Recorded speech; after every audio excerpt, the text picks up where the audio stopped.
بسم اللہ الرحمن الرحیم۔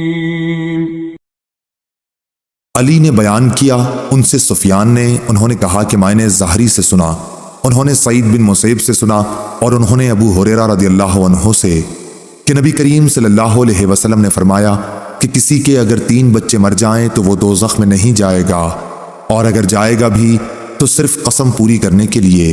ابو عبداللہ امام بخاری رحمہ اللہ فرماتے ہیں قرآن کی آیت یہ ہے تم میں سے ہر ایک کو دوزخ کے اوپر سے گزرنا ہوگا۔ صحیح بخاری حدیث نمبر 1251۔ آدم بن ابی ایاس نے بیان کیا، کہا کہ ہم سے شعبہ نے بیان کیا، کہا کہ ہم سے ثابت نے اور ان سے انس بن مالک رضی اللہ عنہ نے کہ نبی کریم صلی اللہ علیہ وسلم ایک عورت کے پاس سے گزرے جو ایک قبر پر بیٹھی ہوئی رو رہی تھی۔ آپ صلی اللہ علیہ وسلم نے اس سے فرمایا کہ خدا سے ڈر اور صبر کر۔ صحیح بخاری حدیث نمبر 1252۔ امام مالک نے بیان کیا، ان سے ایوب سختیانی نے اور ان سے محمد بن سیرین نے، ان سے ام عطیہ انصاریہ رضی اللہ عنہا نے بیان کیا کہ جب رسول اللہ صلی اللہ علیہ وسلم کی بیٹی زینب یا ام کلثوم رضی اللہ عنہا کی وفات ہوئی، آپ وہاں تشریف لائے اور فرمایا کہ 3 یا 5 مرتبہ غسل دے دو، اور اگر مناسب سمجھو تو اس سے بھی زیادہ دے سکتی ہو۔ غسل کے پانی میں بیری کے پتے ملا لو اور آخر میں کافور، یا یہ کہا کہ کچھ کافور کا استعمال کر لینا، اور غسل سے فارغ ہونے پر مجھے خبر دے دینا۔ چنانچہ ہم نے جب غسل دے لیا تو آپ صلی اللہ علیہ وسلم کو خبر دے دی۔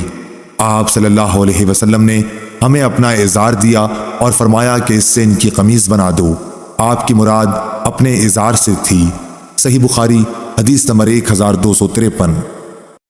عبد الوہاب ثقفی نے بیان کیا، ان سے ایوب نے، ان سے محمد نے، ان سے ام عطیہ رضی اللہ عنہا نے کہ ہم رسول کریم صلی اللہ علیہ وسلم کی بیٹی کو غسل دے رہی تھیں کہ آپ تشریف لائے اور فرمایا کہ 3 یا 5 مرتبہ غسل دو، یا اس سے بھی زیادہ، پانی اور بیری کے پتوں سے، اور آخر میں کافور بھی استعمال کرنا، پھر فارغ ہو کر مجھے خبر دینا۔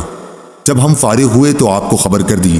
آپ نے اپنا ازار عنایت فرمایا اور فرمایا کہ یہ اندر اس کے بدن پر لپیٹ دو۔ ایوب نے کہا کہ مجھ سے حفصہ نے بھی محمد بن سیرین کی حدیث کی طرح بیان کیا تھا۔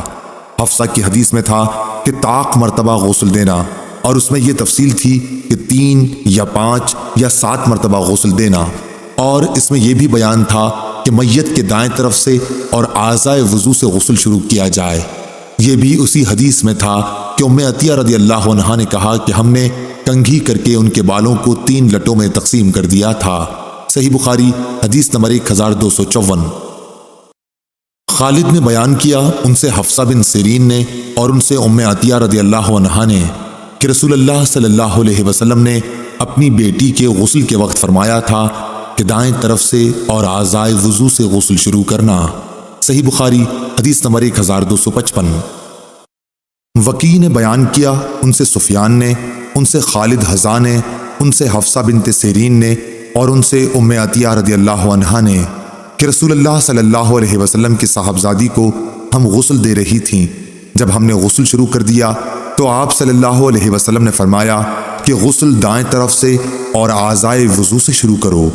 صحیح بخاری حدیث نمبر 1256۔ ابن عون نے خبر دی، انہیں محمد نے، ان سے ام عطیہ رضی اللہ عنہا نے بیان کیا کہ نبی کریم صلی اللہ علیہ وسلم کی ایک صاحبزادی کا انتقال ہو گیا۔ اس موقع پر آپ صلی اللہ علیہ وسلم نے ہمیں فرمایا کہ تم اسے 3 یا 5 مرتبہ غسل دو، اور اگر مناسب سمجھو تو اس سے زیادہ مرتبہ بھی غسل دے سکتی ہو، پھر فارغ ہو کر مجھے خبر دینا۔ چنانچہ جب ہم غسل دے چکیں تو آپ کو خبر دی، اور آپ صلی اللہ علیہ وسلم نے اپنا ازار عنایت فرمایا اور فرمایا کہ اسے اس کے بدن سے لپیٹ دو۔ صحیح بخاری حدیث نمبر 1257۔ حماد بن زید نے بیان کیا، ان سے ایوب نے، ان سے محمد نے اور ان سے ام عطیہ رضی اللہ عنہا نے کہ نبی کریم صلی اللہ علیہ وسلم کی ایک بیٹی کا انتقال ہو گیا تھا، اس لیے آپ صلی اللہ علیہ وسلم باہر تشریف لائے اور فرمایا کہ اسے 3 یا 5 مرتبہ غسل دے دو، اور اگر تم مناسب سمجھو تو اس سے بھی زیادہ پانی اور بیری کے پتوں سے نہلاؤ، اور آخر میں کافور، یا یہ کہا کہ کچھ کافور کا بھی استعمال کرنا، پھر فارغ ہو کر مجھے خبر دینا۔ ام عطیہ رضی اللہ عنہا نے بیان کیا کہ جب ہم فارغ ہوئے تو ہم نے کہلا بھجوایا۔ آپ نے اپنا تہبند ہمیں دیا اور فرمایا کہ اسے اندر جسم پر لپیٹ دو۔ ایوب نے حفصہ بنت سیرین سے روایت کی، ان سے ام عطیہ رضی اللہ عنہا نے اسی طرح حدیث بیان کی۔ صحیح بخاری حدیث نمبر 1258۔ ام عطیہ رضی اللہ عنہا نے اس روایت میں یوں کہا کہ نبی صلی اللہ علیہ وسلم نے فرمایا کہ 3 یا 5 یا 7 مرتبہ، یا اگر تم مناسب سمجھو تو اس سے بھی زیادہ غسل دے سکتی ہو۔ حفصہ نے بیان کیا کہ ام عطیہ رضی اللہ عنہا نے فرمایا کہ ہم نے ان کے سر کے بال 3 لٹوں میں تقسیم کر دیے تھے۔ صحیح بخاری حدیث نمبر 1259۔ ایوب نے بیان کیا کہ میں نے حفصہ بنت سیرین سے سنا، انہوں نے کہا کہ حضرت ام عطیہ رضی اللہ عنہا نے ہم سے بیان کیا کہ انہوں نے رسول اللہ صلی اللہ علیہ وسلم کی صاحبزادی کے بالوں کو 3 لٹوں میں تقسیم کر دیا تھا۔ پہلے بال کھولے گئے، پھر انہیں دھو کر ان کی 3 چٹیاں کر دی گئیں۔ صحیح بخاری حدیث نمبر 1260۔